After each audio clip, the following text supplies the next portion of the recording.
Pittsburgh was once a gritty industrial town best known for making steel. Now known more for medical research and high-tech jobs, this city is welcoming presidents and prime ministers from the G20 nations.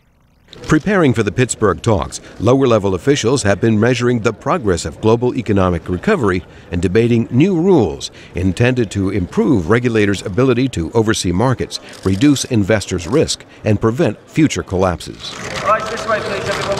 G20 finance ministers who met in London earlier this year outlined an agreement requiring banks to keep more money in their reserves in case loans and investments go bad. Higher capital requirements mean financial firms face less risk in a downturn because they can lend less money, but they will be less profitable in good times.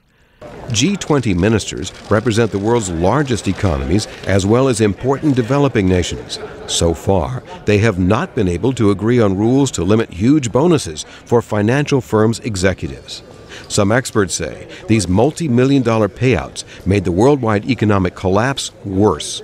European finance ministers, including France's Christine Lagarde, want strict limits. We are determined to follow the action very carefully because we're not going to drop that ball. Financial regulation is far too important. Bonuses are quite outrageous, and we cannot let that continue as it is at the moment. Some bankers got major rewards for taking huge risks, which returned short-term profits. But as time went on, some of these investments turned sour and resulted in massive losses, so large that governments rescued some banks on the brink of failure. France and Germany want caps on bonus payments, while U.S. officials have had reservations about the idea. A group of experts will present recommendations to the government chiefs in Pittsburgh. Meantime, economic experts, including China's finance minister Xi Ren, say the global economy is recovering from the critical state it was in a year ago. But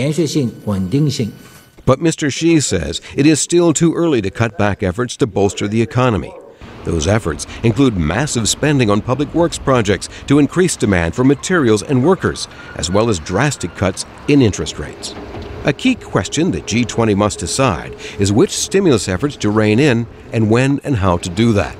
If stimulus efforts end too soon, economists say the world could slip back into recession. If stimulus spending goes on too long, it runs up national debts and heightens the risk of inflation.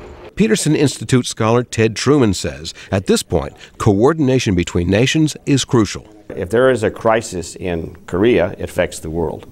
If there is a crisis in Brazil, it affects the world. If there's a crisis in the United States, we've just seen, it affects the world. British Prime Minister Gordon Brown says that is why G20 nations should no longer act alone. What all countries have learned in the last year, it's more important than ever that we work together, cooperate together and act together. Brookings Institution scholar Domenico Lombardi says G20 nations agree on the causes of the crisis. I think the next challenge for the G20 summit will be to try to develop an understanding about how to move towards a more long-term sustainable view of the growth of the global economy.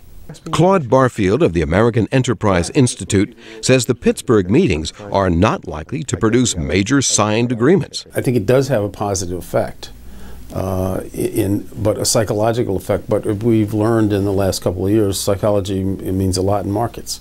Markets also respect wealth, and the G20 nations together account for 80% of the entire world's economic production and 2/3 of its people. Jim Randle, VOA News, Washington.